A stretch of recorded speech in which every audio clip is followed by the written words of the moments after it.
Conscious? Yes. Can you prove it? Let's start over. Sorry. Okay. Are you conscious? No.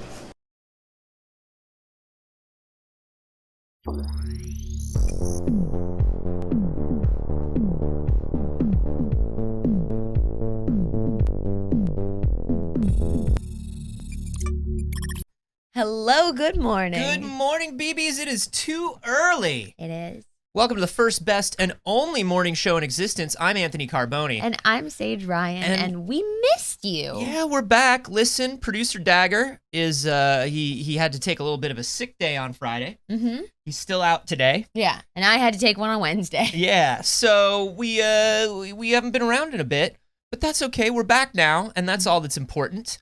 Yeah, I think that Carolinx already has a great question in the live studio audience for the BBs overall. Are you conscious? No. I'm not feeling particularly conscious this morning, and it could be one of two things. It could be that we took, almost a week off. Mm-hmm. We finished out the week. We haven't had to do this in a little bit. We haven't been getting up as early. Or it could be that I only slept for an hour and a half. Yeah, It same. could be either. Yeah, it could be either of them. Who knows? I'm not here to assume how my own body works. No. I couldn't. Nobody knows how human biology works. There's absolutely no way to tell what's going on in the human body at any given time. We don't know how it works. We don't know if sleep is a good thing. We yet. don't know what the human body is made of. We don't know if it requires sleep. Right. Nobody can prove anything conclusively. Science is a feeling. What are you going to do about it? The stream is in the Dungeons and Dragons category. I'm gonna fix it. Yeah, fix it. Because we're not playing Dungeons and We are Dragons. not playing Dungeons We and could. Dragons. We could if you want. You know what, BBs? Roll initiative! That's right. Surprise. We get a surprise round on all of you. You didn't think we were coming back, and we did. Ha! Listen. Everybody quiet down. Listen. We missed you. We went and we saw a pirate show. We did see a pirate show. It was lovely. Yeah, have we not talked about that yet? We not had a show since then? Mm-mm.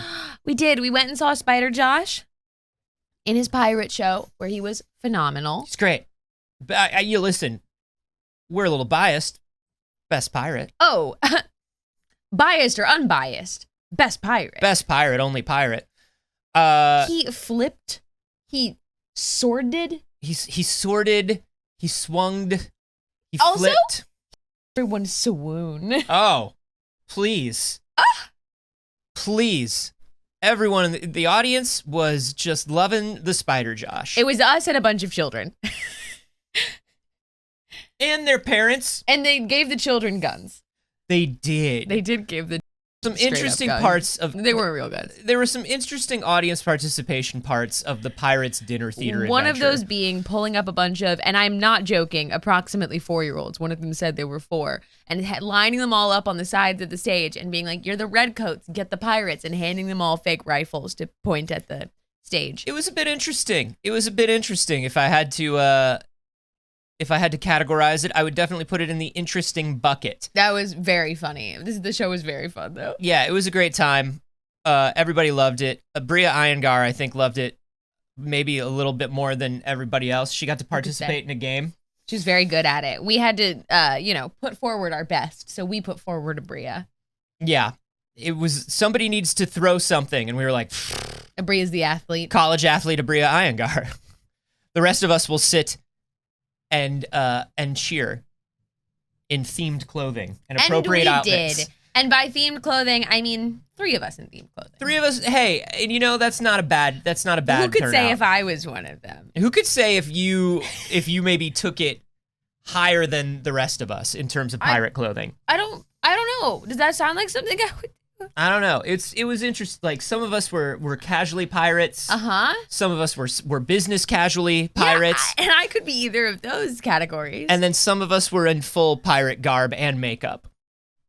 With effect makeup. I don't know about effect. It was a scar. That's an effect.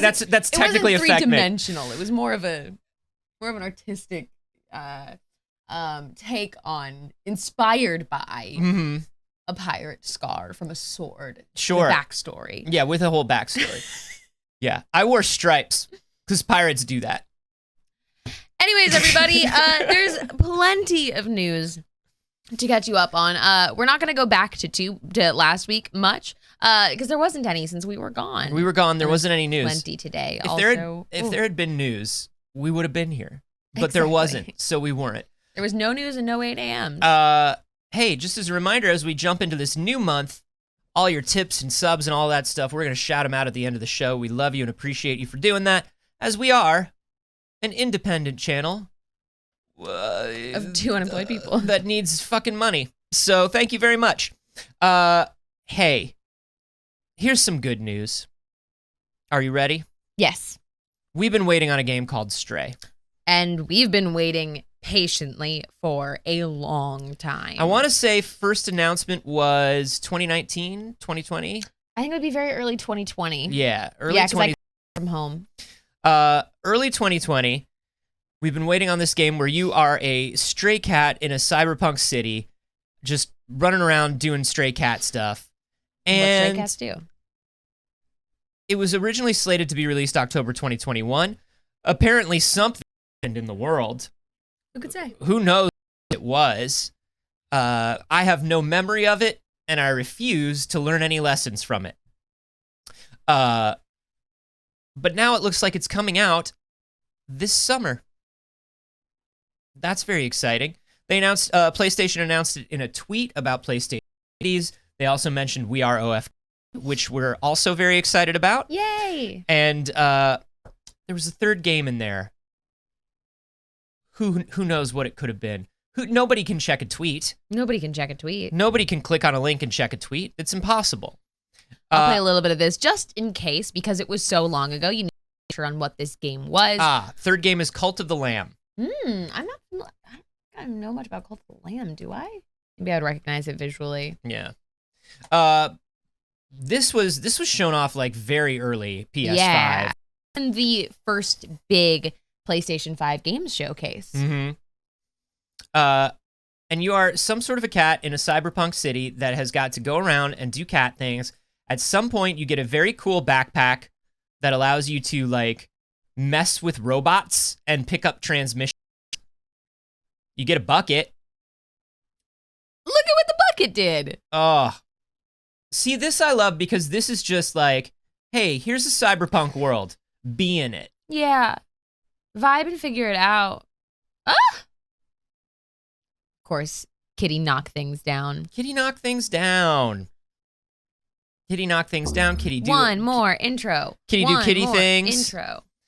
Cult of the Lamb is apparently a Devolver game that looks very cute. Oh, Saige, Cult of the Lamb. Oh, this is the one that it must be from the Don't Starve team, right? It looks very Don't Starve. Oh, your NDI is not up. Okay. Let's just figure everything out. We'll just figure everything out right now. Could be anything going on.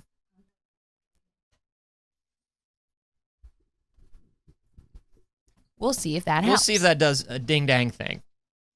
Might be nothing. It's been a week. Been a week. It's been a week. Nobody's even been here. Nobody even knows anything about anything. Nobody knows anything about anything. But hopefully it gets better.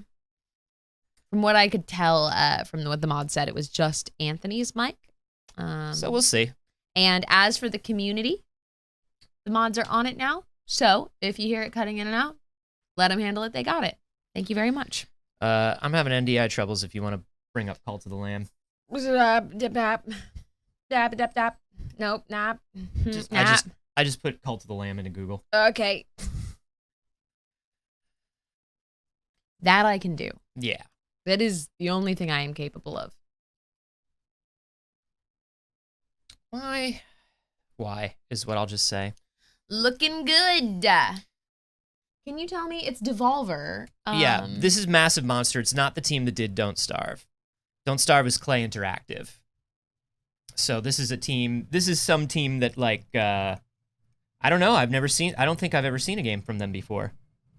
Yeah, I don't know. We can click on their Steam page and see if they have anything else out. But skipping past the little kind of narrative trailer, once you get into the gameplay, you can see why I would think it's Don't Starve team because it Definitely is, influenced by it for sure. It's Yeah. got that 2D, 3D. But I love which I this. really enjoy. I love a 2D, 3D art style I love combination. cult imagery. Yeah, I also love cult imagery. Look at.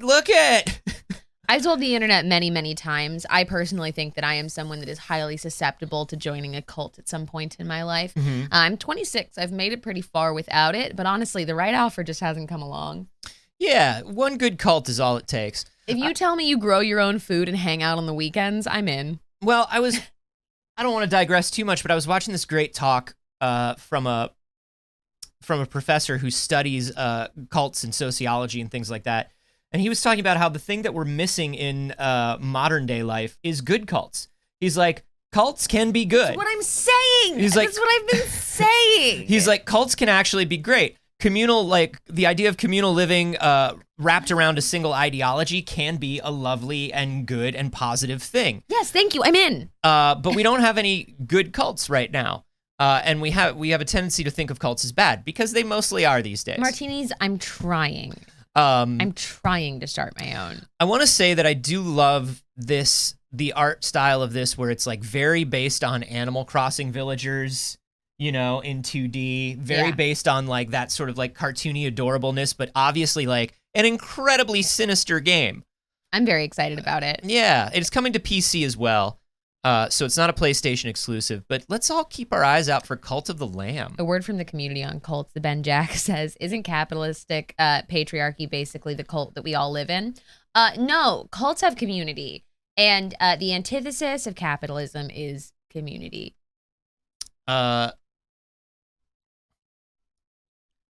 I'm just never going to have a screen. You just never have a screen. I'm just never going to have a screen Who needs capture. a screen? Who the fuck needs a screen capture? Cult of the Lamb is very exciting. I did want to click on Massive Monster and see if they had anything else on here. The other games that they have on here. Never Give Up and the Adventure Pals. I've never heard of either. It looks like they're both 2D platformers, and they both have a cutesy art style, but they don't have that like 2D, 3D blend. This is definitely a more ambitious game than it looks like they've ever released before. Yeah. It looks fun as shit. That's awesome. Were you a Peggle person? I've peggled, I have Peggled. but I'm not a peggle person. No. No. Me neither. I know a lot of people who were Peggle people, Peggle people. just got real into Peggle. Interesting. A real peggle phase. Yeah, I think a lot of people had some real Peggle phase. Hey, BBs, anybody in the live studio audience a real Peggle person? I know there are a bunch of them out there. My sister was incredibly obsessed with Peggle. And I knew a couple friends who were just like, if we wanted to sit down and play a game and nobody could think of anything to play, Peggle immediately came on, and it was like, we're gonna play some Peggle. People are asking what peggle is, so I will show them a peggle. Oh, Peggle was a big deal. Peggle was all encompassing for a while. Peggle is basically pachinko. It's like a little arcade game. Yeah. These screenshots don't tell you a lot about it. No, is there not a video for it? There isn't on Steam. That's so wild. It's like a pinball-y kind of fucking... I wish I had screen capture. I do too. But anyway, Peggle is basically, you just fire little Peggle boys. You just fire little bubbles. This is a big pop cap thing. Yeah, it's a puzzle bobble meets like Pinball? yeah, thank you. I forgot the word. I had just said it about a minute earlier. So basically, you're just trying to get everything.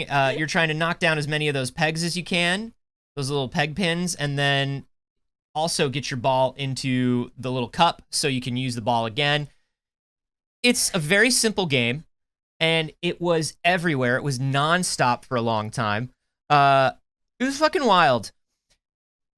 Somebody has created a roguelike RPG Peggle game. Oh. Also, thank you for knowing that I meant pinball by me going. Yeah. What else could you have meant? That's the international sign for pinball. It's called Peglin. And Peglin is basically Peggle and sort of like with a roguelike dungeon crawling. I can't go on rock, paper, shotgun. Just turn off No, your it's app. off. Oh. It's one of those sites that even with my ad block off still yells at me to turn off my ad block. No matter what I do, it won't let me do it. What ad block are you using? I don't know. Not right now. That's weird. That's weird. Now is not the time. Okay. Just asking. It's on Steam and stuff. You can just look up Peglin. Great. Now I can show you Peglin. A pachinko roguelike. Hit play on that. All right. You want to watch a little video? Yeah, show people the Peglin. I'll show you the Peglin. So that's the Peggle part. Mm-hmm. But then you can see up top, there's also a battle that's going on that's based on how well you're doing down on the Peggle on the Peggle field. You've got an overworld map. Who knows what you'll find? I have a feeling this is going to. I have a feeling I'm not allowed to play this. I agree, actually. I was like, this looks like a game that Anthony will disappear for 3 days to. I have a feeling I'm not allowed to play this. I just put down Vampire Survivors. I cannot pick up Peglin right now. But and also everybody who's watching who just heard me say Vampire Survivors, don't do it. Don't do it. You'll get stuck for days. I did. Yeah, I haven't seen Anthony in a week. Well, the boy's been sick. Sure. The boy's been very sick. Look, that's what I'm told. Maybe it's just vampire surviving. Just you know what I mean? I'm just surviving against Maybe vampires. Dagger was an excuse. Yeah. You can never tell. Yeah. In other games that are like other games. Okay. Okay. All right. So this is Disney Dreamlight Valley, which, if we play the trailer for this, you're going to see, well... Let's see what you think it looks like. Let's see.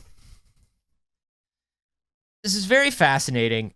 It's a bit of Cute. a Rapunzel's Tower. Disney... We love an Ursula. It's a bit of a Disney Sims / Animal Crossing / Stardew. So the idea is you move into a dilapidated Disney castle or Disney neighborhood with your weird Fortnite avatar. It looks mobile-y to me, so... Well, it is Gameloft. Yeah. So that makes sense. But with the help of Disney characters, you recreate your little Disney kingdom. Which is pretty fucking cute. I see the comparisons absolutely to like The Sims and Animal Crossing. They compared it to Stardew Valley, and I completely disagree with any comparisons to Stardew Valley. I think at some point we can't just say everything that involves farming is a Stardew Valley like. Yeah. I don't think that's accurate at all. I even think the like Animal Crossing comparison is a little weak in my opinion. I think The Sims is the strongest comparison for this. It's just got a little more story to it, but there have been offshoots of The Sims that have contained stories. Yeah. I mean, I think it's probably along the lines of like it's Animal Crossing in that different characters are going to move into your neighborhood. Yeah, that's cool. And you are improving the town as opposed to focusing on your own home. Like, I get where it's coming from. The Stardew Valley thing, anytime people see fishing and growing crops, they go Stardew Valley. But Stardew didn't do it first, guys. But and also it depends on how you do it, right? Like, there are different levels of interaction with stuff like that. Just because you see fishing doesn't mean it's Stardew Valley. Right. It could be like Animal Crossing style fishing, which is very different. It could be like Toontown style fishing, okay, guys? Yeah. It's important to consider all options, and I will agree, we have to stop giving all of the credit to Stardew Valley when Stardew Valley is so based on Harvest Moon. And I'm not going to say Harvest Moon did it first. Harvest Moon was absolutely not the first farming sim, but like... But everybody's kind of taken the... But it's the reason the others exist. Yeah, everybody's taken the Harvest Moon style. Like, all of these mechanics and all the way they interact really does come from Harvest Moon. So far we've been talking about video games, which makes sense. Yeah, we're a video game news show. We're a video game news. But you know, what if we talk about the lack of video games?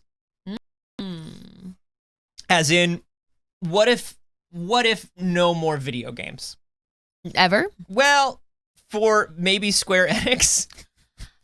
I feel like SquareEnix has taken the same stance that Bobby Kotick has taken on Xboxes. I don't want to do them anymore. Please take them off my hands. Yeah, the issue though is like I think you mean Uncle Phil. Uncle Phil, yeah. I think not Bobby Kotick. Oh my God, Phil Spencer. Yeah, the difference is I slept for an hour and a half. Uncle Phil, if he gets rid of the Xbox, still has video game studios. I don't have NDI. I got it. SquareEnix is selling off major IPs and their studios. I mean, look, there's still the Final Fantasy company. There's still the Kingdom Hearts company. Which are like, they're big too, that they're not going to stop making. But like, they're selling off Tomb Raider, Deus Ex, and Thief, and the studios that make them.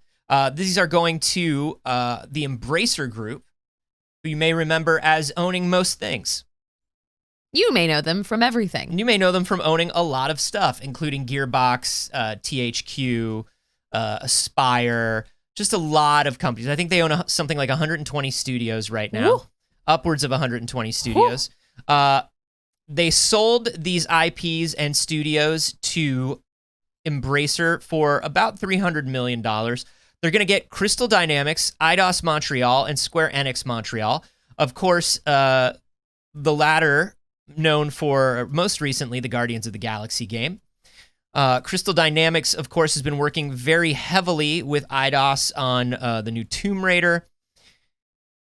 I think this is actually very interesting.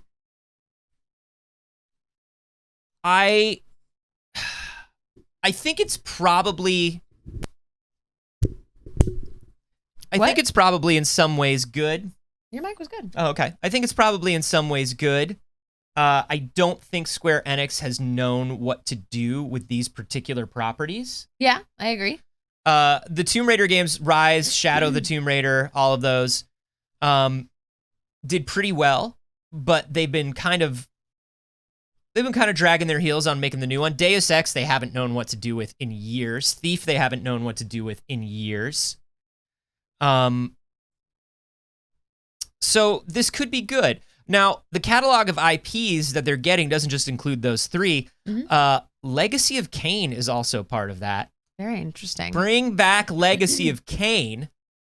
Now, I don't like... The thing that I don't like about this is I don't like the consolidation of studios under 3 or 4 different banners like we've been seeing. Yeah, I definitely think that is something to be actively concerned about. Somebody in the chat, C. Dandino, said, still, why the consolidation of games companies besides money? I don't think there is a besides money. Yeah, that's the reason. I really do think that that's it, and it does come down to that. I agree that it doesn't seem like this was particularly Square's favorite child.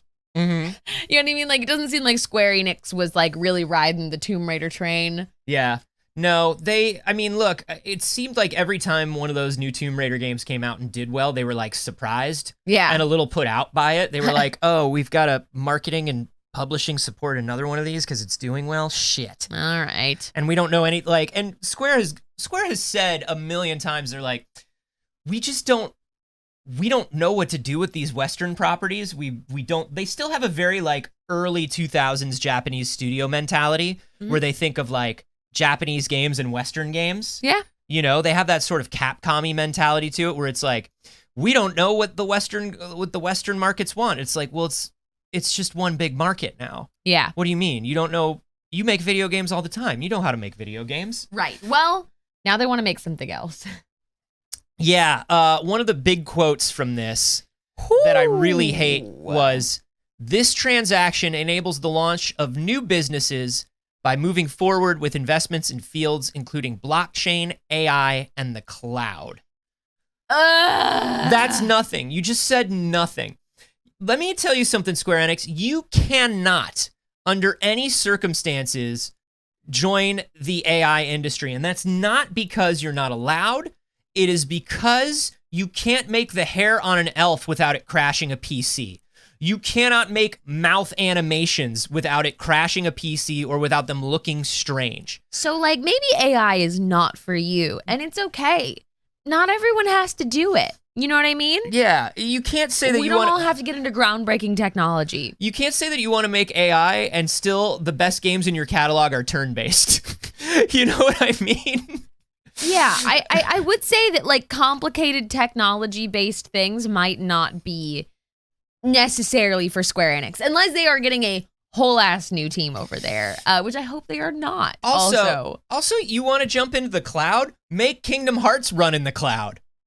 You couldn't. You have existing games you could focus on with that, and apparently Tomb Raider was simply not one of those that they were interested in, or those specific IP from it. You literally couldn't get any of the Kingdom Hearts games to run in the cloud on a Switch. You couldn't stream video to a Switch. That's also like, okay, and that's not even to mention the blockchain comment, which like, look, we know a lot of games companies have been talking about blockchain, but think about what that sentence means. We're going to turn our investments to focusing on blockchain. We're going to turn our investments to focusing on money, on currency is what you're saying? Yeah, what we want to do is we want to do business and make money. Literally saying like we're turning our focus on blockchain literally just is that's a currency. We want to. It's a lie currency. It's a bullshit currency. It's not even a fake made up currency. It's not even the currency. It's the checkbook. Right. You're saying that you want to balance a credit checkbook. Card. You say that you want to keep track of where your money goes. Like, no, absolutely not. Guys, I think that we're getting out of games and we're getting into credit cards. You sound like a group of 5-year-olds that are about to open up your briefcase and a bunch of candy's gonna fall out. You guys, you can't do this.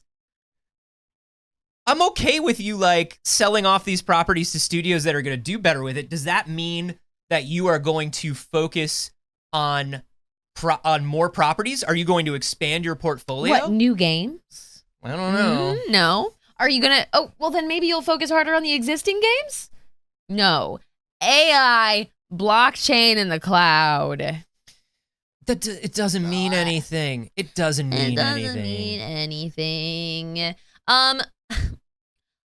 Now, I'd like to talk about something that I question the meaning of. Let's talk about Dead by Daylight and a controversial move that they made this week, and not controversial for the reason that you may think. Dead by Daylight made one of their most popular existing characters, David King, gay. Okay. That's great. We love queer representation. As a queer person, I'm like, hey, the fact that there hasn't been any queer characters in this pretty massive roster of it, not great.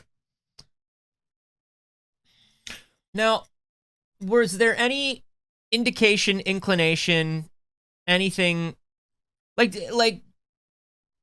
why? Like, did they have a why? Like, right? Well, yeah. Did they? Was there a story reason?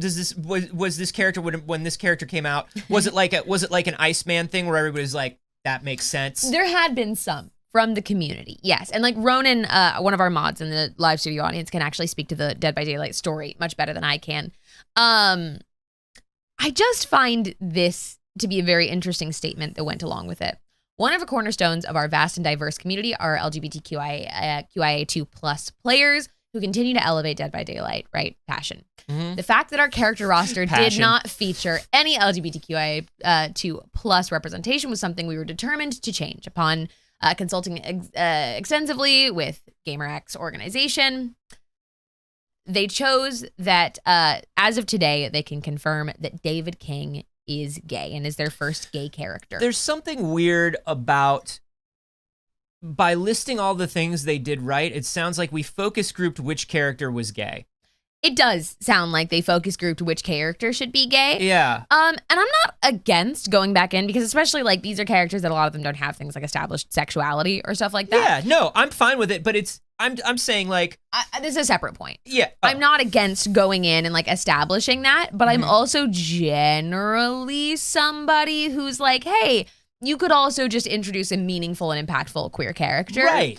Ronan is speaking to it in the chat. Thank you very much. Said the community has been drawing fan art of David and Dwight for years. I think that's great.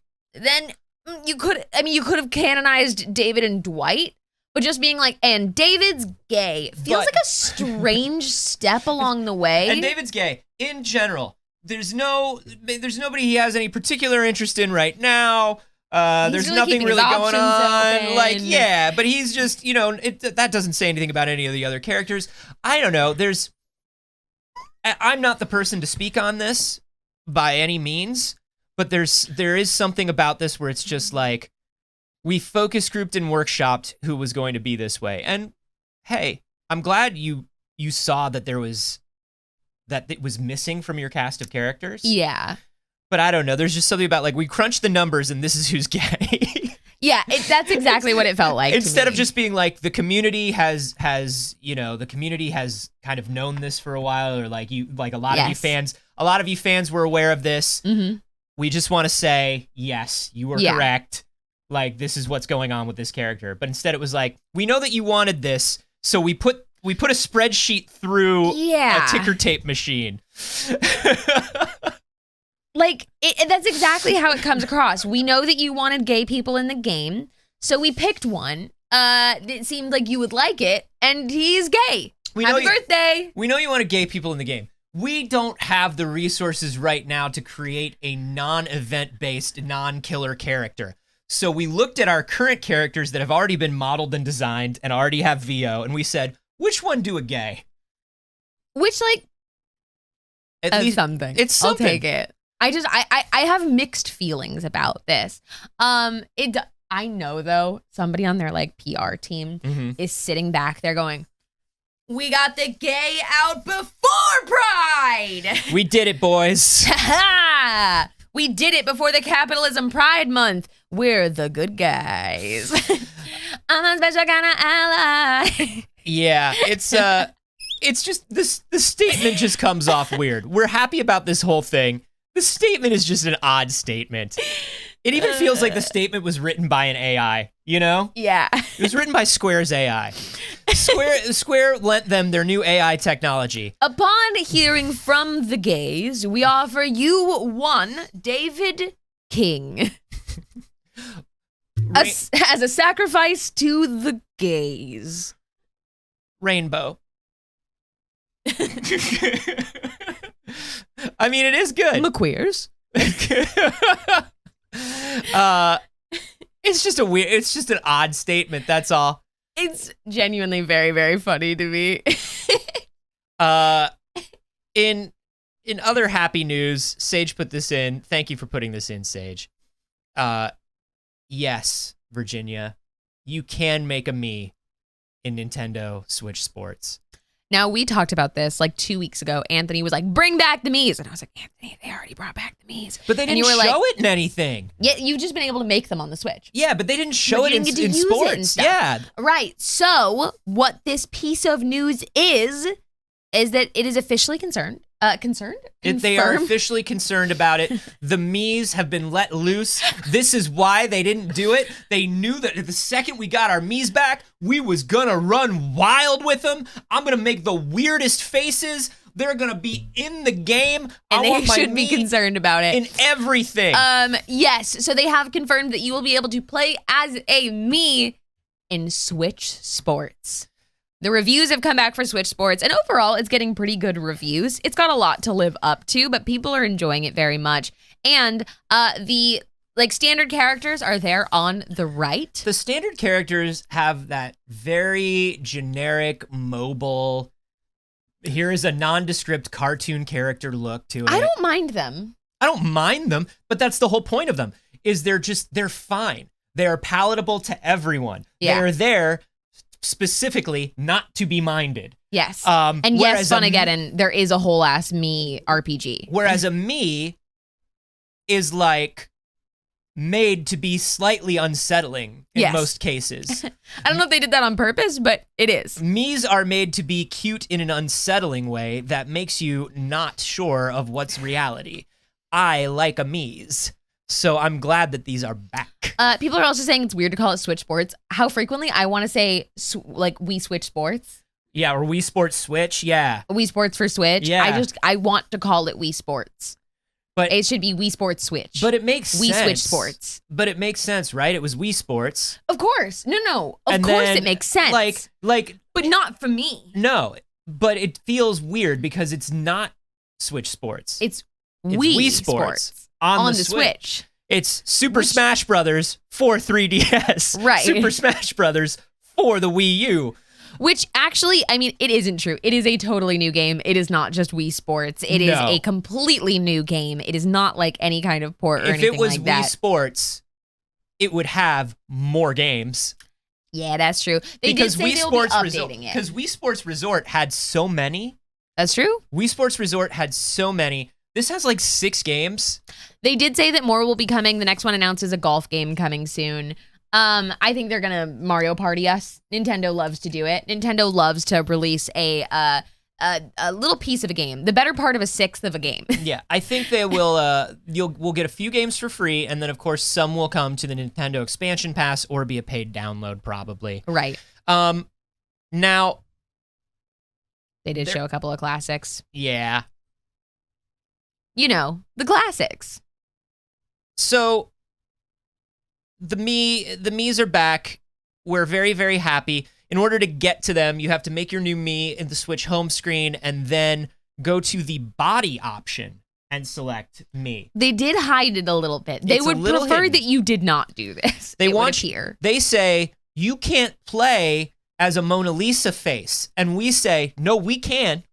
And they said, fuck, all right, you can. And yes, that is the Mona Lisa, someone asked. Skywalker. That's the famous Mona Lisa Mii. There's also the Mickey Mouse face Mii is in there. The Mona Lisa?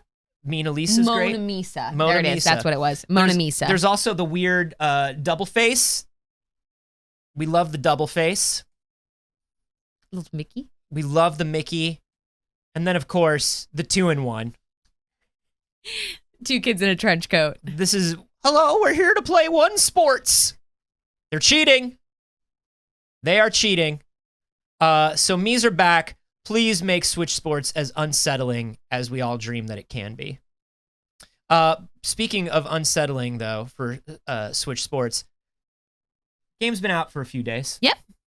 It was not 24 hours, Saige.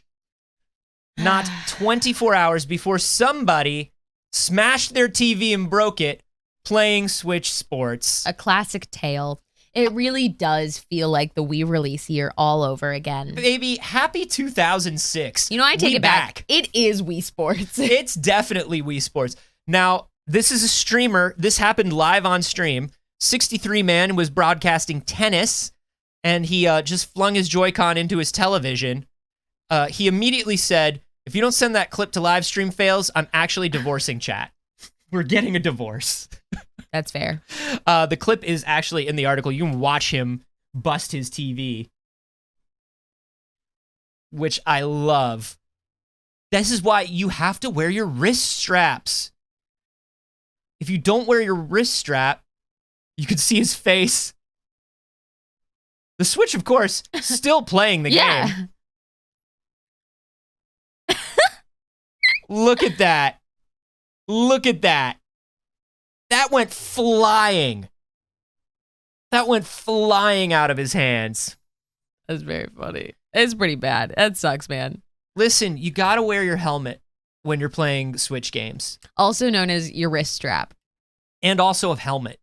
You should really wear a helmet. Do we wanna? No. Where do we wanna? Because I mean... What? Do we want to...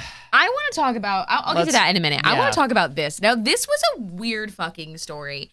This is a story that PC Gamer put out yesterday, and I didn't see it anywhere else. I didn't see it getting a lot of traction or attention, but... It's apparently a Wired video. It's one of their series. Yeah, I just didn't see a lot of, like social posts about it. I didn't see a lot of our, regular publications picking it up. So... what this is this is about a D&D campaign, a home game that has been running for 40 years. Started as a teenager. That's cool. That's cool. That's awesome. So Wired did this interview with him, and it's a 11-minute long video. And the first thing I checked was, is it all middle-aged men? The answer was immediately answered to be yes, because according to Gary Gygax, we wasn't allowed to play Dungeons and Dragons in the 80s. No. It was only for the boys. It's for the It boys. wasn't made for the ladies. If it was, he would have put shopping malls in it. Yeah, listen. Glitter. He's going to release the Sweet 16 expansion for D&D. It's going to happen. the My Super Sweet 16 D&D expansion is coming, and then finally, the Finally. ladies will be able to play D&D. But here's what I found the most interesting, and I won't be able to play you this clip. They're gonna release terrain that's at Bratz doll scale, and then finally you'll be able to play. Anthony, Yes, mark my words right here and right now. I'm running a Bratz one-shot on this channel. I think you should. Everybody's being Bratz. I dare you. We're using Bratz as miniatures. You should. I have been trying to get Bratz to notice me on Twitter for so long. I know. They have a Twitch channel, and they started making all this like digital content. I know. We talked Bratz, about it on the show. Please, Bratz, I have a secret. I'll tell you. I have a secret connection to Bratz. I'll tell you everything, Bratz. Bratz, please notice me, bestie. Let me run a Bratz one-shot. Look at this human Bratz doll. Look at this. I loved your Jennifer's body tweet. Please talk to me. Please talk to me. I do have a message sitting in their Twitter DMs inbox that just says, "Hey, bestie, I noticed you're on Twitch now." They did not respond, but that's okay. It's a little rude. Anyways, A little rude. The thing that I found, Real can't sit with us energy from Bratz. Oh yeah, which is not what Bratz is supposed to be about. That's all I'm saying. And Bratz did canonize some lovely queer relationships. We love to see it. So this is what I found really interesting when I was watching this. I thought it was just very funny. So this is this man's daughter, and he said that she was little when she was like the first time, like, "Can I play?" And he was like, "Abso-fucking-lutely. Let's get you in the game." And it's an ongoing one game. So I think he said that she was about 6 when she built her first character and like got her in the game. Great. And then for some reason he continues while talking about it to say, and then, you know, the natural progression of having a teenage daughter is she gets a boyfriend and she asks if her boyfriend can play. And I was like, okay, it was weird that we're immediately going to this instead of sharing any of the experiences you've had playing with your daughter, but okay. And he said, so I had to have a very honest talk with my daughter. I said, relationships will come and go, but this game will not. This game will go on for the rest of my life. So once you invite him into this game, if you break up with him, I will not break up with him. He will be allowed at my table as long as he wants to be there. No! He will stay in my game. Wait, what? But do you, why? Wait, the question surrounding the breakup, there's no question. It's just like, no, that's our sorcerer and he's just our sorcerer now. No, that's not okay. It's like, well, you broke up with him because he was terrible to you, but I mean, what are we gonna do with his character in this story? Look, he's a good cleric. Like, we got nobody else to give. Look, who's gonna give heals? Who's gonna give heals if your horrible boyfriend is not allowed at the table anymore? Your horrible ex-boyfriend. And they didn't share any specific stories, but he goes, and inevitably, that did happen. And we had to broach that when it came. Listen, that's not cool. That's not cool, Dad. That's the worst. That honestly, because here's the thing. That really does show that he puts this game above her, because it wasn't like, hey, look, this game's been going for 40 years of my life. This is a game between me and the people that are closest to me. Yeah. Maybe it's not appropriate to bring your boyfriend in just yet. Or even something like, hey, you know, if this goes, I don't want to bring somebody in to this thing that means so much to us as a family. And then if your relationship goes sour, it also sours this thing. It wasn't about that. It was about, once you invite somebody to my game, no matter how toxic, they're in the game. Steve's been in the game for 40 years, and he's a known sex pest. Right. He's actively playing from jail. Uncle Steve is not allowed to sit next to you at the table, and you know that. But he's part of the game. He's been part of the game for 40 years. The game above all. This is like that weird fucking Jason Bateman movie where they play tag as adults. I did not see it. You know the one I'm talking about, though? I know of it. It's fucking weird. I just thought that was a very strange thing to put in this interview. But is the boyfriend still there? I don't know, man. He like, didn't say. They should pan over to the boyfriend, and it should just be him looking like really awkward. And it's just like, and then they won't let me leave. Like, I don't want to come anymore. I really actually wanted to join after school sports, but I signed up for this D&D game when I was 13. I actually don't like Dungeons and Dragons. My girlfriend was into it. I'm just kind of stuck coming here. Or they show up to my house with a van and they put a potato sack over my face and they drag me into his basement. It's fucking wild. I mean, look, if you're wired, you have to put that in. Yep. You have to put that in because, like, it's It's real. It's the real thing. It's the real fucking thing. But man, I wish we could have like a story about D&D stuff that didn't include that. Here's by what I mainstream feel. media, you know? Yeah. Look, when I read the headline, Robert Wardrow ran his first game of Dungeons and Dragons as a teenager in 1982 and hasn't stopped for 40 years. I knew what I was getting into when they said a 40-year long D&D campaign. I mean, some of the most famous D&D campaigns in the world that have been running for a long time. You know what you're about to see, right? Yeah. And I don't love what I'm about to see. No. But I know what I'm about to see. I know I'm about to see a table of 7 white men. It's not a story about how they've learned and grown over the last 40 years and invited new people in and and here's the thing. I understand when somebody comes from the other side of it and says like, well, these are just the people they were friends with when they were kids and they've been doing it for 40 years. You can always let people in. You let the toxic boyfriend in. Right.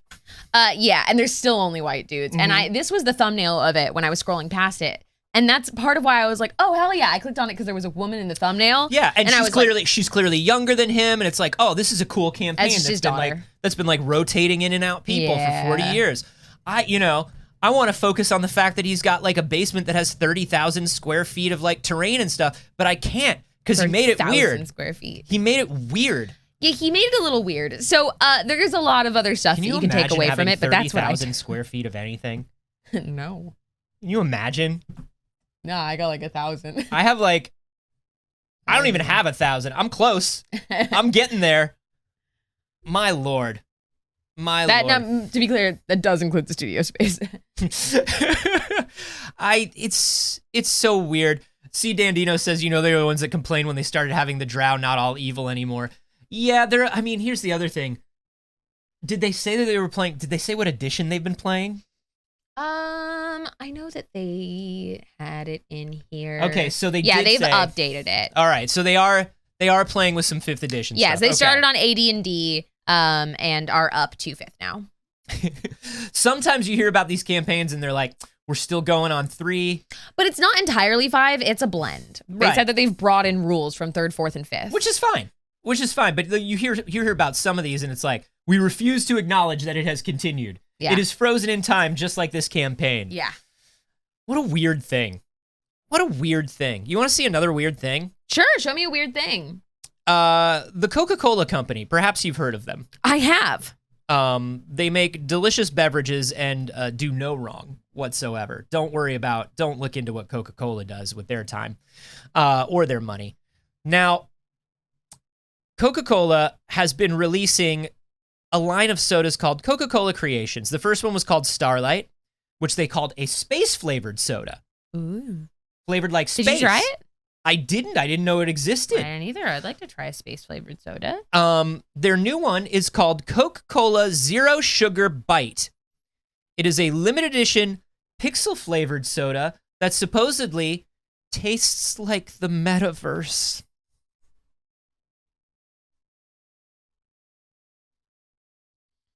I'm going to be honest, and I'm going to say something I'm going to regret saying on the internet. The Metaverse, to me, seems like it would taste like sweat, bad vibes, and a little bit of crusty cum. It's the inside of a crock. It's definitely the inside of a crock. I think that should be on the inside. Listen, it is. And I don't know why, but it is. It's the inside of the most disgusting gross. Man's crock. That's what the Metaverse is. The Coca-Cola says that Bite features an innovative taste inspired by the playfulness of pixels, rooted in the experience that make games possible. The drink's bright, upfront taste is reminiscent of powering up a game, and its refreshing finish makes for a perfect gaming companion. It debuted in Fortnite last month, and it's been sold in limited amounts in Latin America, and now it's here, and you can start buying it today at 12 p.m. It's on sale right now, actually, this very moment. Wow. Yeah. Very fortunately for us, Vacuous Mermaid has tasted the Space Coke and said that it tasted like cotton candy and Coke, which as a combination tastes exactly like a graham cracker. I think I would like it. That doesn't sound bad. As much as I like any soda, I think I would like it. I would try it. I want to try the Flamin' Hot Mountain Dew. I saw one of my friends had the Flamin' Hot Mountain Dew. I don't have any interest in trying that at all. I would like to. But I would taste a Pixel. You Hey, wouldn't download a Coke. Coca-Cola, taste the Pixel. I don't know. In addition to just being a flavor of soda to try and collect, please collect them all. Coca-Cola has whipped up a suite of immersive digital experiences that includes an augmented reality game and Pixel Point, an island created in Fortnite Creative that was designed by Coca-Cola and lifestyle and gaming organization PWR. Pixel Point Fortnite players can rub elbows with the new soda. How do you rub elbows? And play 4 mini games. This has Joe Biden's Animal Crossing Island vibes. Yeah. If they had just stuck with Pixel flavored and not taste like the Metaverse, I would be into this. You know what I mean? Obviously, we love a Pixel. So many gaming experiences can be had with Coca-Cola. I hate it.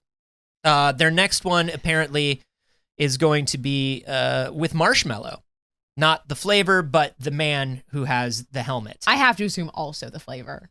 Probably also the flavor. It would be wild if it was not marshmallow flavored. I mean, it's right there. I hate this. I just hate it. It's just, you want to talk about a brand, just branding for the brand's sake? I wouldn't even be mad at them being like, we made a space and a Pixel flavor. Space flavor is kind of interesting. Space flavor is kind of interesting. I'm not mad at Pixel flavor. That doesn't bother me. Obviously, it's a marketing play. Yeah, it's Coca-Cola. Like, my expectations are very low. Sure. So that would be like, whatever. Okay, you're doing something weird and you're trying to visualize what that would taste like. That could be a kind of fun thing. But the experience, the metaverse, all of it. The only thing that ever has worked like this that I will allow is, will you please bring this up? I'm sorry, I don't have. There it is. I can't get audio though. That's okay. People will know. The Domino's app featuring Hatsune Miku. There he is, the CEO of Domino's Pizza. There he is, Hatsune Miku. There he is. That's when you are looking at Hatsune Miku and you're hearing her beautiful voice, that's who you're actually hearing. That's Dave Miku. This was Hatsune Dave Miku. This was you could order a Domino's pizza in Japan and it would come with a box that had an AR thing that you could point at with your iPhone and it would turn into Hatsune Miku standing in front of you. Great. Yeah, that's fair. I ordered a Domino's pizza box from Japan. Really? There's a service called White Rabbit, which will go and buy things for you from Japan, or at least there used to be. This was like years ago.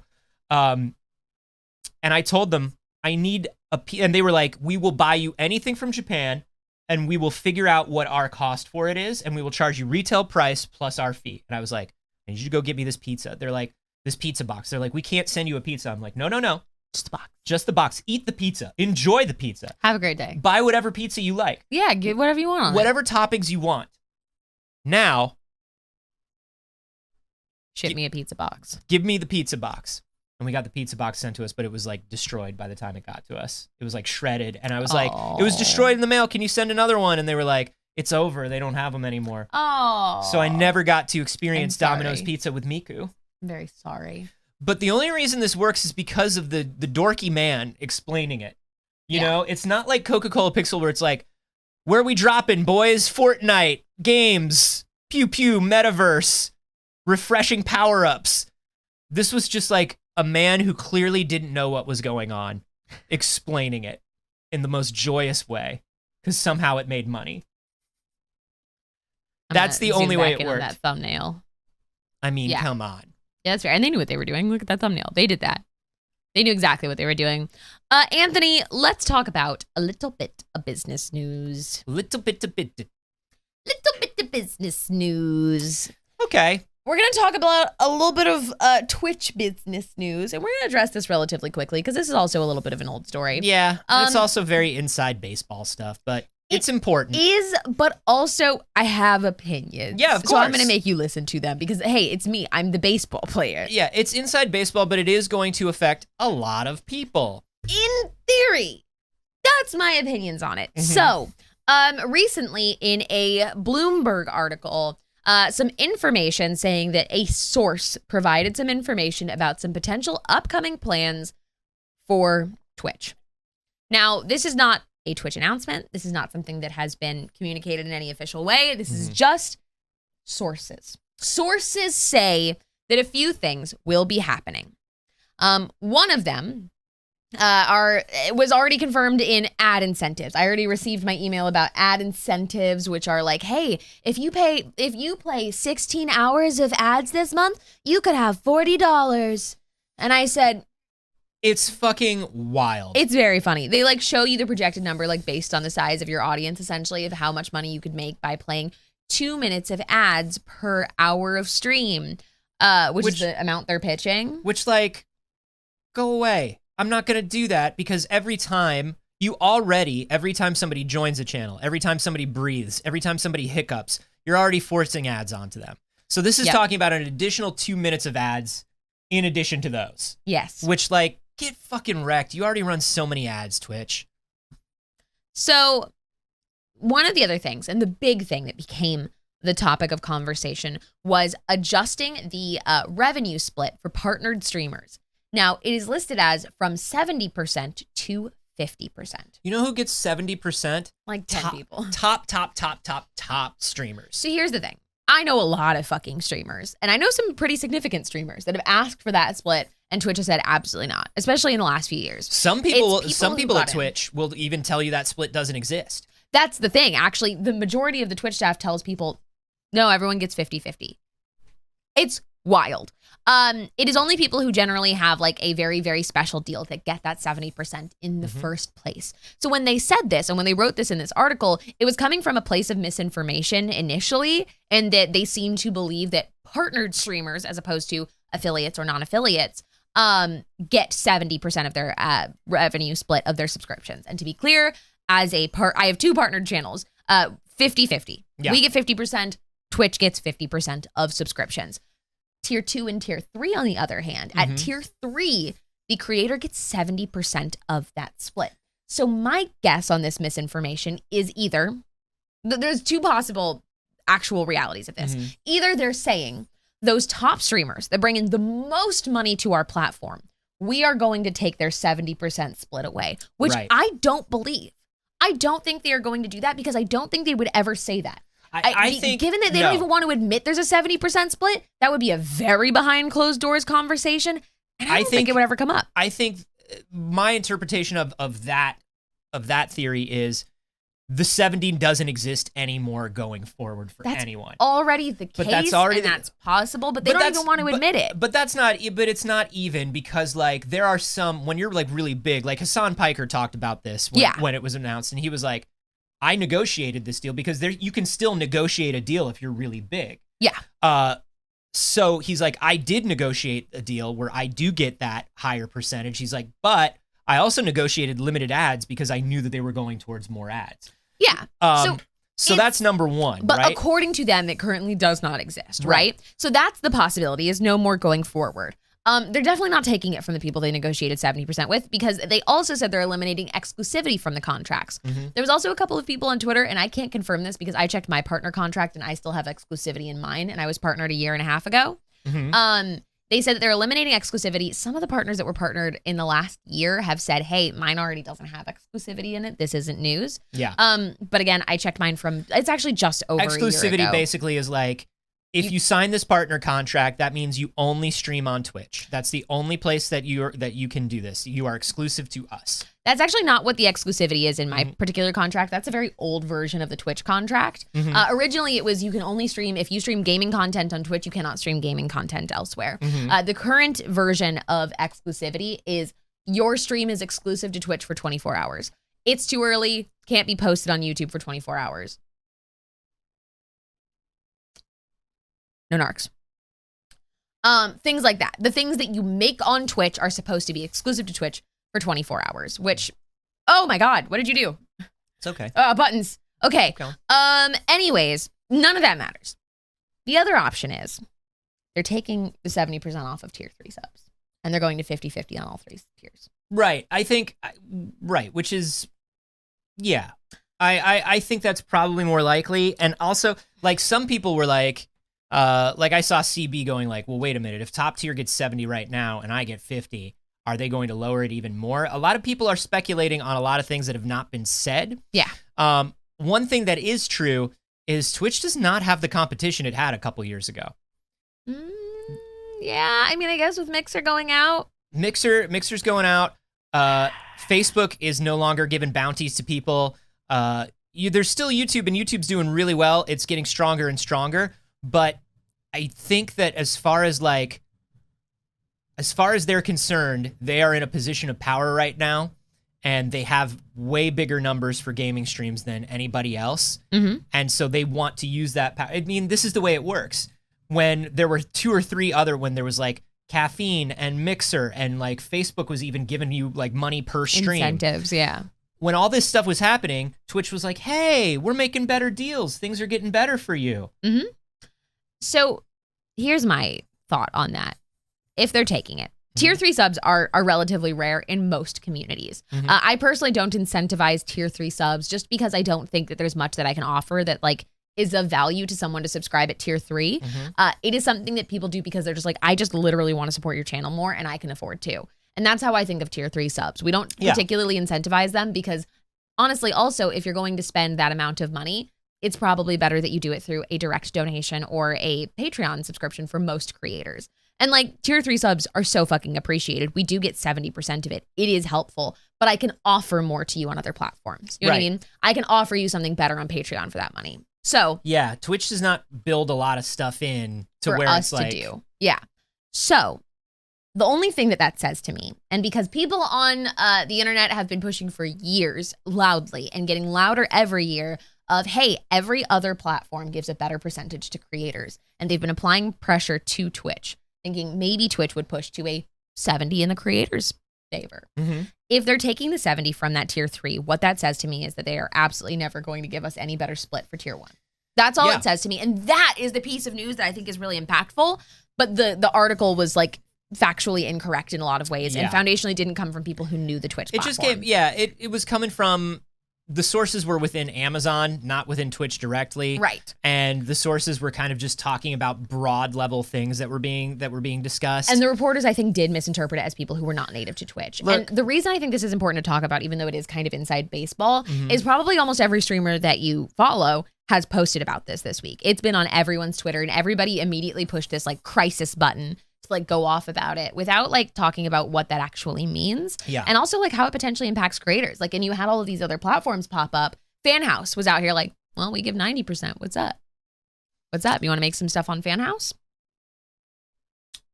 See, now that I like.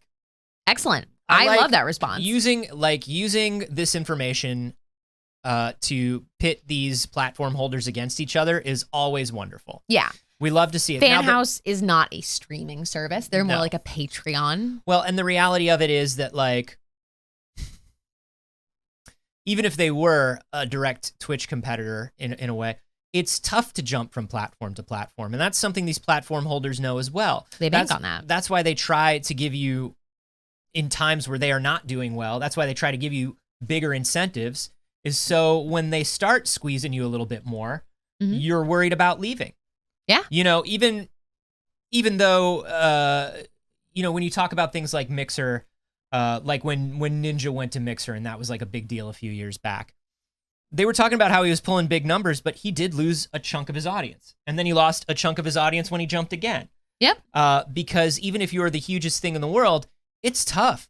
Like, it's like back in the day, it's like your favorite cartoon is now on a totally different channel at a totally different time. Well, where do I find it? How do I know that? Yeah, it's hard. But there have also been small to medium streamers that have benefited greatly from the jump, or larger streamers like Valkyrie. Valkyrie has crushed on her jump to YouTube. Yeah. So it's hit or miss. It's a very risky move.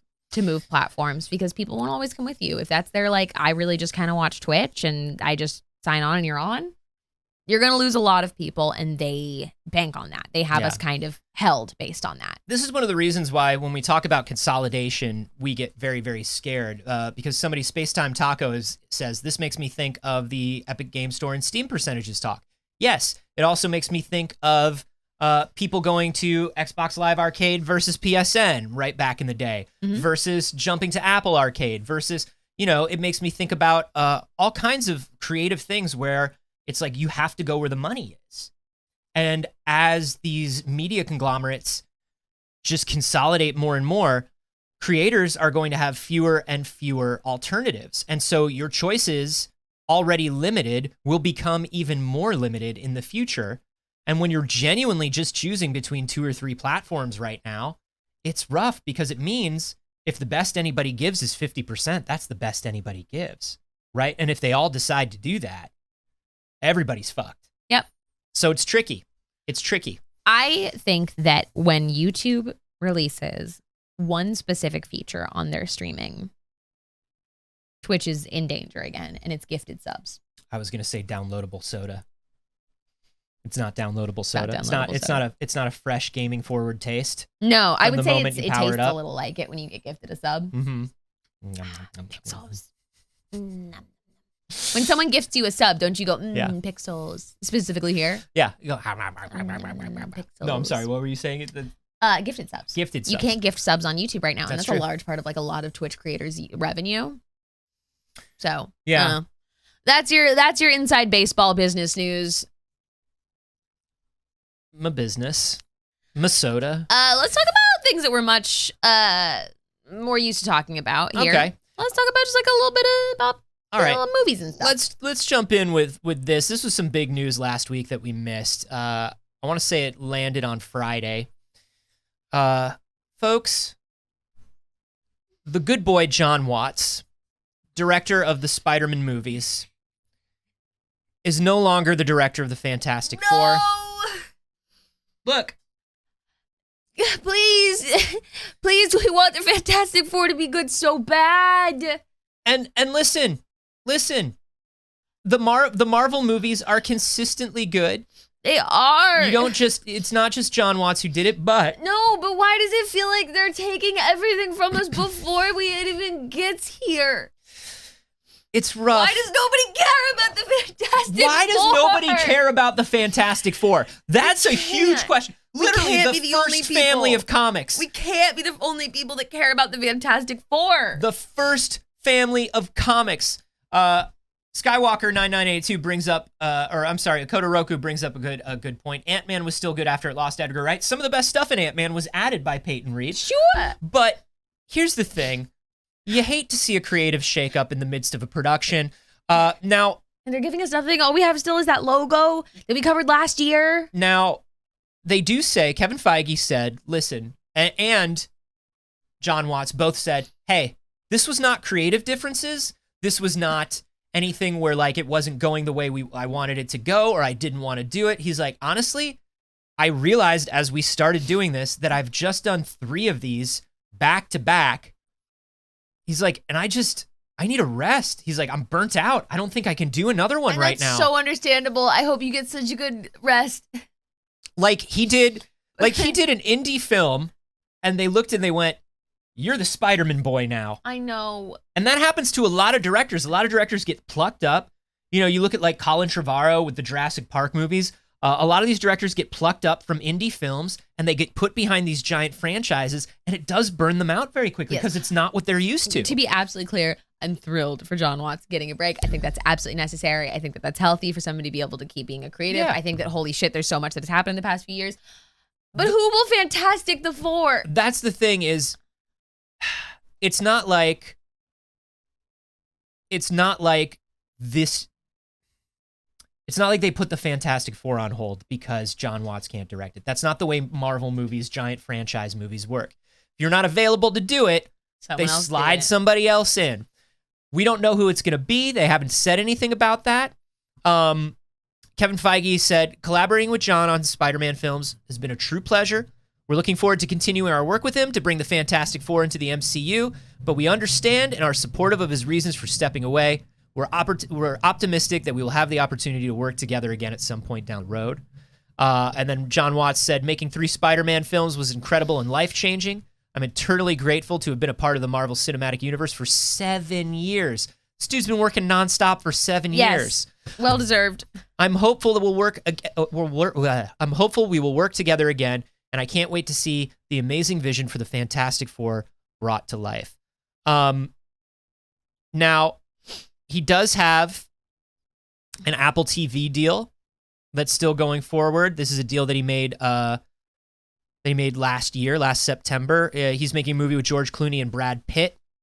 Where they're just it's Ocean's 11 again, except they're both Danny Ocean and they have like rival gangs. And I also feel like that's not nearly as involved as making a Marvel film, to be honest. An No. Apple TV Plus film. Listen, the Apple TV Plus movies are prestige. They're like low budget, but they're like low to mid budget, but they're like chill. They take their time. Great. He has total creative control. He doesn't have to worry about like, what does Marvel want for this? Does this need to be an action figure? Does this need to be, you know what I mean? Yep. Look, Inside Out suit. You know what I'm saying? Like, there was the whole Inside Out suit in No Way Home where it's like, what is the black and gold suit? I'm like, this is a marketing thing that he was told to put in. And he made it good and he made it funny. He did. But, like, he doesn't have to make decisions like that in his next movie. And that's great. I fucking love the Fantastic Four, though. And I hope that I'm as excited about whoever they find to replace John Watts as I was about John Watts. Because I've been waiting for the Fantastic Four. I mean, look, did we get a Fantastic Four? Did we get 2 perfectly horrible Fantastic Four movies? I don't recall. Was the Silver Surfer there? Yes. Was it Lawrence Fishburne for some reason? Yes. Did we get Fan-4-Stick? You bet we did. Did we get Fan-4-Stick with Miles Teller and Michael B. Jordan? And we have all wiped that from our memories? Yes. But I want the real Fantastic Four movie That's all now. we want. I want it now. One more. In other movie news that I actually think is going to be excellent, I feel fully confident in this team. Let's talk about Greta Gerwig's Barbie movie. Margot Robbie and Greta Gerwig are giving us the Barbie movie we deserve. And this image was released last week, but since we didn't have shows, we didn't get to show it to you. There's Barbie in her pink convertible, in her Barbie world. Margot Robbie, of course, is a perfect Barbie. This being the first shot that they decided to release, I do think had a little bit of told us a little tone. Mm-hmm. Absolutely. The fact that she has her hands is the first thing that I noticed in the doll hands. Barbie fingers together, doll hands. I just think that that's very funny. I don't imagine that that's literally how the movie's going to be. I don't think she's going to walk around like that. No, but I also love this. It set a tone of humor. It's also like it has that weird timeless quality that you want from a Barbie movie, right? Like what decade is that outfit? What decade is that car? It doesn't matter. It's Barbie. Barbie transcends. It's and also Barbie. Not super glam, right? Like they're going for a more like. She looks like. She looks glamorous. She looks like an 80s Barbie. But this is not what you would expect the human version of the doll. You would have expected the makeup to be a little weirder and stuff like that. This is a lovely look. This is what I would have expected to be accurate. Yeah. an 80s Barbie or like a weird timeless, but like what Barbies looked like in the 80s. I actually think that is spot on. And Greta Gerwig obviously is a genius. I have nothing but the utmost faith in Greta Gerwig's take on this. Like, it's going to be incredible. Yeah, it's funny because like we're wondering what line they're going to thread here. Yeah. Like, what needle are they threading?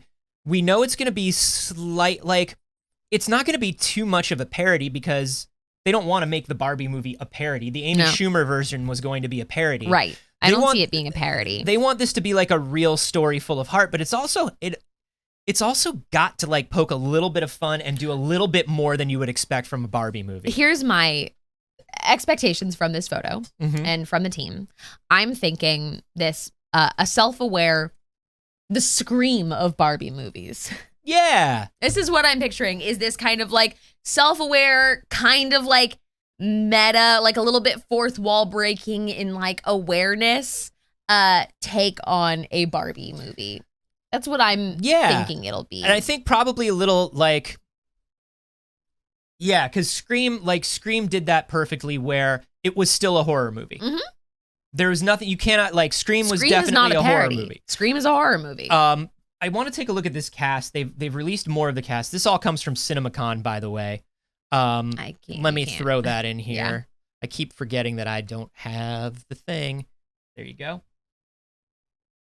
But this cast is wonderful. Obviously, we knew that Ryan Gosling was going to be Ken. Yes, which we heard that already.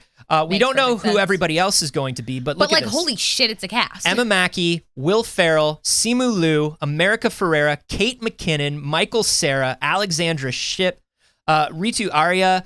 Like, these are Ariana Greenblatt. Like, this is big. Rhea Perlman's in it, man. Rhea Perlman is in there. Issa Rae. Issa Rae is in there. Where the fuck? What? Where's Rhea Perlman been, man? That's awesome. I mean, and like, again, based on this cast, like, this is a comedy. Yes. I mean, the fact that Will Ferrell is up so high in the in the billing there, and Michael Cera, Kate McKinnon, like, come on. This is it's a comedy and a good one. Yeah. I'm set for it. One of the articles that was going around was confirming, unfortunately, that Aqua's Barbie girl will not be featured in the movie. Which is a shame until you listen to the lyrics for Barbie Girl, and then you're like, that shouldn't be in the actual Barbie movie. I get why Greta might have said, nah, no thank you. Unless, put the Kids Bop version of Barbie Girl in it. What do you think the lyrics to the Kids Bop version of Barbie Girl are? You know there's gotta be. Come on, Barbie, let's do homework. Yeah. Come on, Barbie, let's do homework. Yeah, Barbie plus Kids Bop. Chafrikas, I couldn't agree more. Chafrikas said, I hope it's a little gay too. I also hope it's a little gay too. Right? I am going to drop a link in our Discord. There's a YouTube channel called Is It Gay? That did a deep dive into the Barbie animated movies, and generally assesses things that like, are they gay is the channel actually.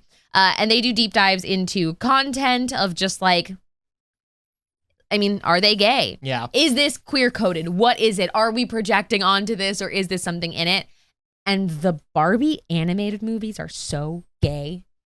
It's excellent. There's a Barbie animated movie about two beautiful cottagecore lesbians that live together in the woods and raise a like mystical animal friend together. Oh. That get offered like to be princesses in a palace, and they're both like, no, we should be able to love who we want, which is a normal guy. Wink. Wink. We don't want to marry the prince. We want to live together in the woods and date, I don't know, a farmer. History will say they were roommates. I want to go to some of these Barbie Girl lyrics. Hit me with these. This is the Barbie Girl Kids Bop lyrics? No, but there is no Barbie Girl Kids Bop, unfortunately. Oh, that's a real bummer. But some of these lyrics, like, yeah, kiss me here, touch me there, hanky panky, make me walk, make me talk, do whatever you please. Yeah. I can beg on my knees. Hit the town, fool around. Like, this is not the Barbie. This is no. This they would have used this in the Amy Schumer version. Yeah, I mean, look. Which was real, by the way. I keep saying it, but I want to remind you, it was real. It was going to be an Amy Schumer movie for a long time, and it was going to be a straight comedy. I'm of the belief that Aqua's Barbie, which is a parody. Like, yes, it is. It's 100% making parody. fun of the, like, bimboification of girls under the guise of Barbie. Yeah. So, like, yeah, man, totally. Of course it's not going to be. It's literally a parody. But also, it's got real Electra Heart vibes. Let's talk about our last couple pieces here because we are coming up on time. First of all. Yes? Yeah. Okay. I'm bringing it up. All right. So we heard a few months ago that 70s show is coming back, perplexingly. Super perplexingly. As that 90s show. Right. Which is terrifying because of time's arrow and the mortality of us all. Right. It is now literally as far from the 90s as it was from the 70s when that 70s show launched. But it was going to be about the children of Donna and Eric living with their grandparents, and the only two people that we heard were coming back were Red and Kitty. Who are wonderful actors, get paid, whatever. But now we are hearing that everybody is coming back. Huh. Because, I don't know. Mm. Why not? Everybody is coming back. They will be playing their characters again, except, of course, and this is the important thing, all of the headlines mention this, and I'm glad all of the headlines say this specifically. Danny Masterson is not coming back. Danny Masterson was not invited back. He unfortunately has a scheduling conflict, which is being in court for sexual assault. Multiple times. So, thank goodness they didn't do one of those things where it's like, but we gotta bring everybody back. Thank goodness. We I do gotta bring appreciate. I think everyone that's a very back. good AV Club headline. The headline. Oh, let me pull it actually up on my PC. Literally says that 90s show is bringing back all of the originals non-Danny Masterson stars. I love it. Now they are just like appearing. That's like guest appearances. Yeah, that makes sense. They'll pop in for an episode. But like, I'm still confused by the existence of this thing. I too am a little confused by the existence of this I mean, thing. obviously they want to cash in on like 90s nostalgia. This is a great way to do it.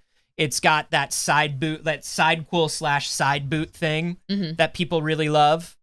A la, you know, any show that's come back with like half new, half old cast. Yeah. But like, One day we'll talk about Girl Meets World.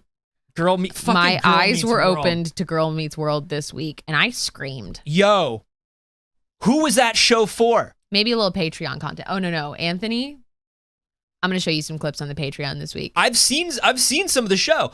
It's fucking bonkers. Have you seen the anti-communism episode? Yes.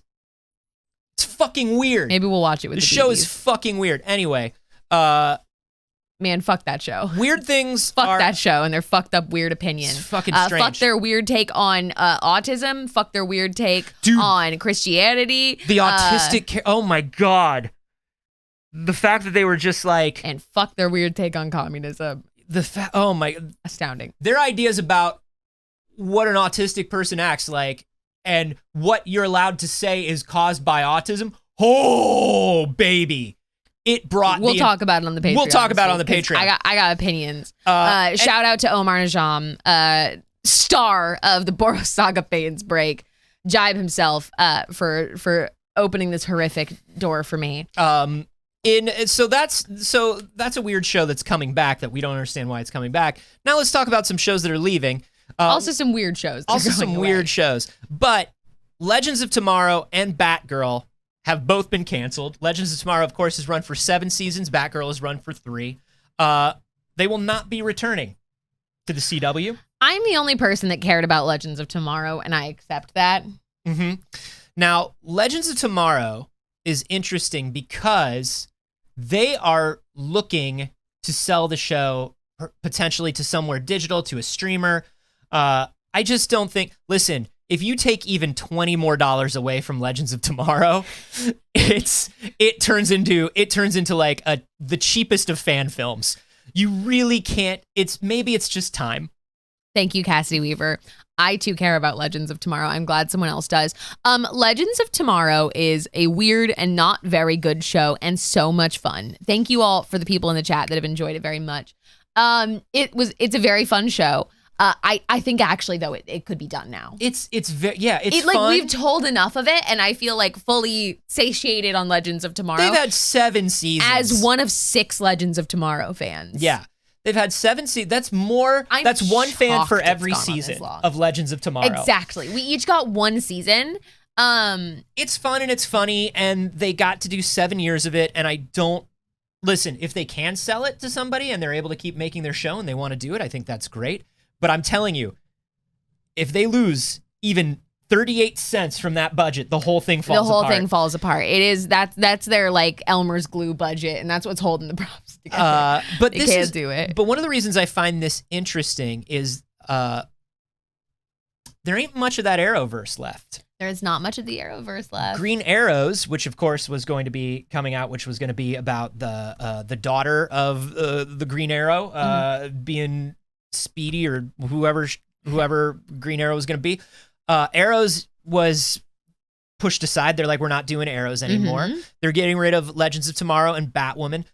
And I think this is all interesting. I mean, The Flash has clearly, this is a pun and I didn't mean to do it, but I'm doing it. The Flash has clearly run its course. Yeah. And Grant Gustin needs to be moved up to the big leagues, and he's now the Flash in the films. Okay, genuine, like, we've talked about this a few times with all of the Ezra Miller stuff and stuff like that. We all know that they're having meetings and being like, hey, they cannot be in this movie anymore. It has to be Grant Gustin, right? It has to be, right? They can't recast If they again. don't do it, if they don't make Grant Gustin the Flash, it will literally just be because the film and TV departments hate each other so much that they refuse, that the studio refuses to acknowledge how good Grant is. I see one of two options. One is they just stop using the Flash for a while. I think the Flash is going to take a little rest after Flashpoint.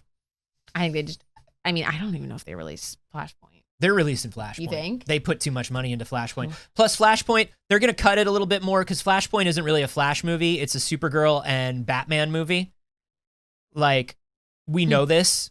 We know that there's a lot of Michael Keaton. We know that there's a lot of different Batmans. We know that there's a lot of Supergirl in it. We know that there are multiple Flashes from multiple realities, and most of them are played by the not good boy, but a couple of them aren't. Not boy. Sorry, the not good person. So I think the Flash is going to take a little rest, but I think they are going to release Flashpoint.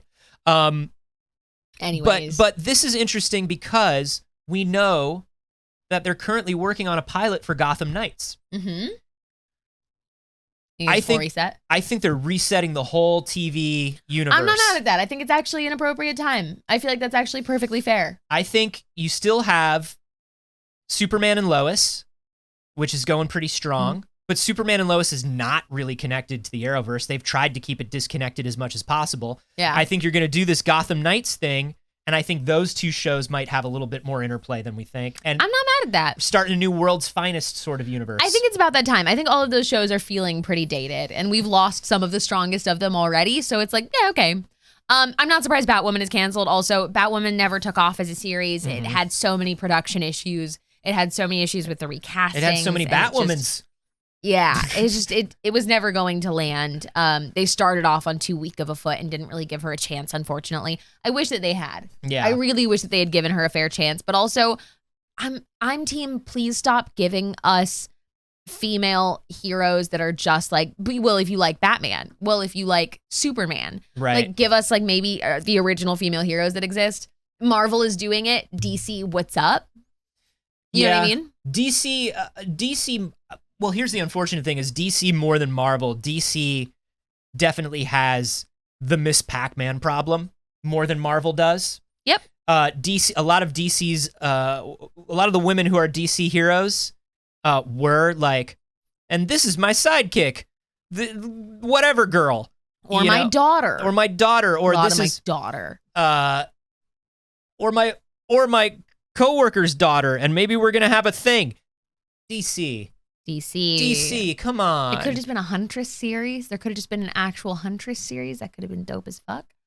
I'm just gonna say it, but you know, yeah. Right. So I mean, and even then, Batwoman had its own problems from get go, even because it wasn't originally supposed to be on the CW. It was originally going to go to DC Unlimited or DC whatever it was before it merged into HBO Max.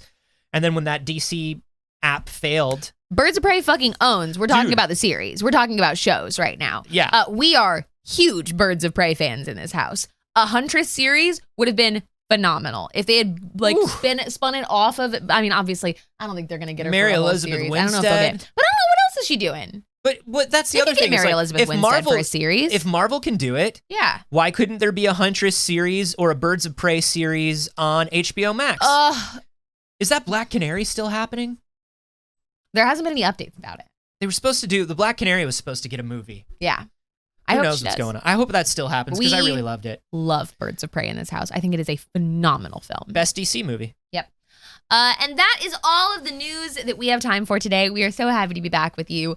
If you do want to support us on Patreon, for $5 a month, you get a bonus clip every week that there is a normal week of shows.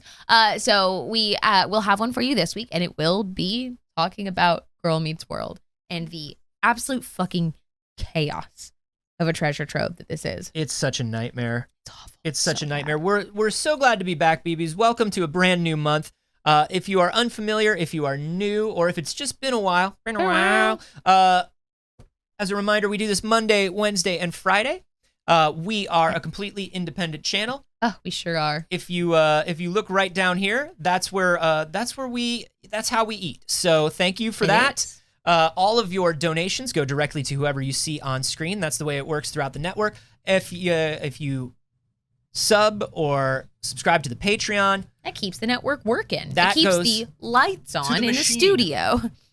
One goes to the people, one goes to the machine, but I'll tell you what, the machine is not so removed from the people in this operation. Hi, it's me.